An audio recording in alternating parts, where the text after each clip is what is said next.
The old cargo ship's silver path floated silently above a red desert moon. Inside its dim engine bay, alarms blinked like dying fireflies. The human mechanic, Evan Hawley, wiped grease from his face and listened to the strange sound echoing through the metal wall's footsteps. Heavy and slow. For a moment, he thought it was just a fuel pump shaking. But then the steps came again. Thud, thud, thud. Evan turned.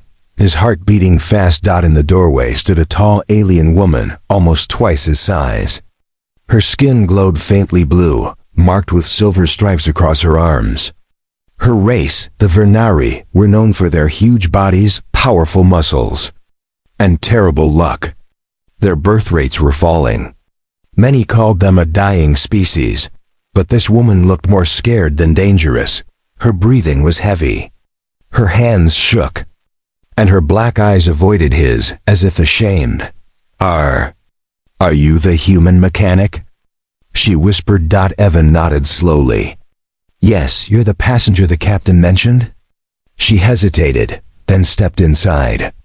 The bay lights revealed her fully, now taller than any human woman, broad-shouldered, yet strangely graceful. Her name badge glowed softly, Loira, and her eyes carried a pain he didn't understand yet. "Oh, okay. First 2 to 3 minutes. The truth she hides." Lyra stayed near the wall, arms wrapped around herself like she was trying to shrink her huge frame. "I need help," she whispered. Evan expected a broken tool, maybe a damaged pod. But instead she said something that made his breath stop. "I am not fit for breeding, human. My body is too large. My people say no male will take me." Her voice broke as she tried to smile. "I was told humans judge bodies too, so I understand if you're afraid." Evan stared at her. Not afraid. Not disgusted, but shocked, because she looked powerful, beautiful, and strangely gentle all at once. "Who told you that?" Evan asked softly. Lyra lowered her head. "My clan. My training council. Even my birth mother. They said I am a mistake." She touched her stomach like she was checking for scars. "A body like mine burns energy too fast. Males want smaller mates. I was told no life can grow inside me." Evan stepped closer, but slowly. "Why are you on this ship, Lyra?" She finally looked up, her eyes full of fear. "I am running away from a breeding list." Evan froze. "A what?" "A government program," she whispered. "We are so few now that they choose who may try to continue the species. Only perfect bodies are allowed. I was rejected, but they still want to use my genetic material for experiments. I escaped through the supply docks and paid for a ride on this ship." Evan felt his fists clench. She wasn't a criminal. She wasn't a threat. She was a woman terrified of losing her freedom, and right then, the emergency alarm blared. "Warning, 2 unknown ships approaching." Lyra flinched. "They found me." "The escape begins." Evan grabbed her arm, not in fear, but in urgency. "Come with me." Lyra looked shocked. "You're helping me?" "I'm not letting anyone take you," he said firmly. For the first time, her eyes softened. They ran through the ship, passing startled crew members. The captain yelled something about unauthorized passengers, but Evan ignored him. He led Lyra to the maintenance shafts, narrow, dark, and full of twisting pipes. Lyra stared down the tunnel. "It's too small. I don't fit." "You do," Evan insisted. "Trust me." She tried. She really did. But halfway through, her hips jammed against the metal walls. "I can't," she whispered, shaking. "I'm too big. This is why nothing works for me." Evan crawled back and placed his hands on her waist. "Lyra, look at me." She turned her head, eyes full of shame. "I don't see something broken," he said softly. "I see someone strong." Her breath caught, and with a final push of Evan guiding her gently, she slid through. When they reached the emergency shuttle dock, the enemy ships were already cutting into the hull. Lyra panicked. They will capture me. No, Evan said. Because you're coming with me. The shuttle launched. The small shuttle shot downward into the atmosphere. Flames licked the windows. The red desert moon rushed up to meet them. Lyra gripped the seat until her bones creaked. Her people weren't used to small vehicles. Her size made the space seem even tighter. When they landed, the shuttle sank into soft red sand. They tumbled out into the burning wind. Lyra breathed heavily. Why save me? Evan shrugged. You needed help. No human helps my kind without a reason. Then my reason is simple, Evan said. You deserve better. Her eyes filled with something new, something warm. But their moment ended when a shadow fell across the sand. The enemy tracker drones had found them. The standoff in the desert, the drones floated like metal insects, sharp and deadly. Lyra moved in front of Evan instantly, even though she was terrified. Stay behind me, she said. Evan grabbed her hand. No, we stand together. The drones fired warning shots.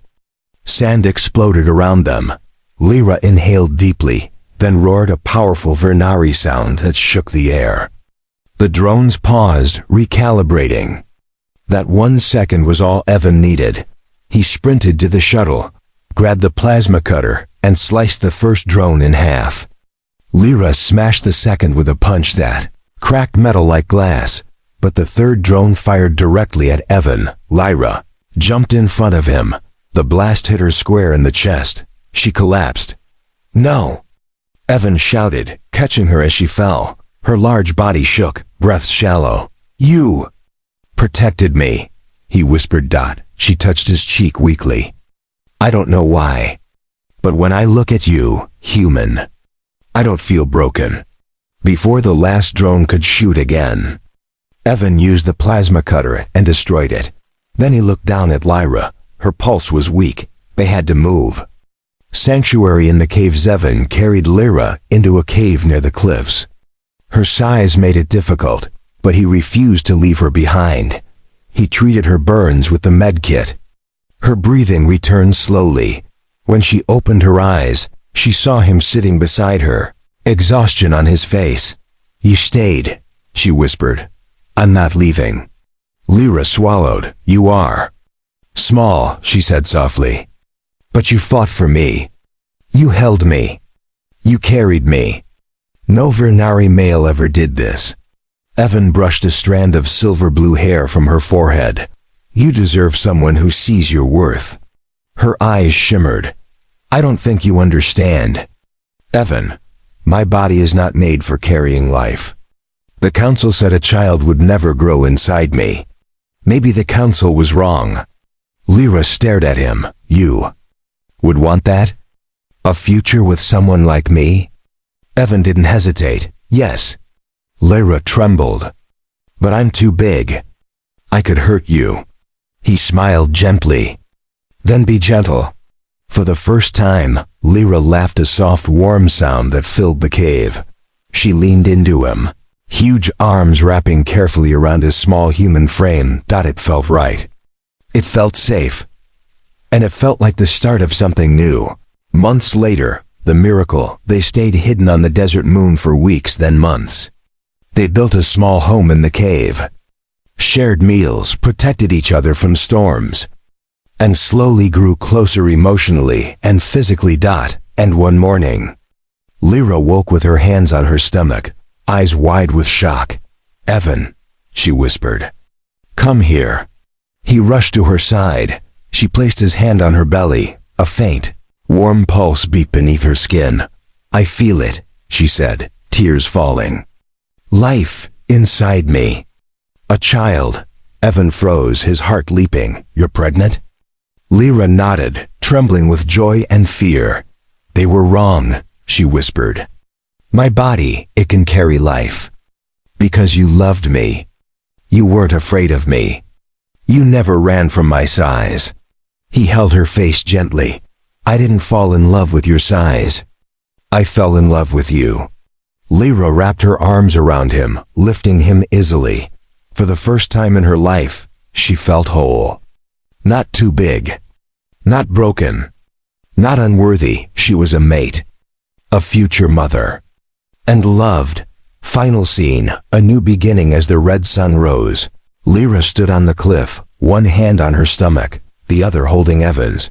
The Vernari Council would never believe it. The galaxy would never expect it. A human and a giant alien woman. Starting a new family. But Lyra smiled softly. My body is not too big, human, she whispered. Evan kissed her hand. No, it's perfect. Behind them, the desert wind carried the faint heartbeat of their child, a miracle born from courage, kindness, and a love that defied an entire species.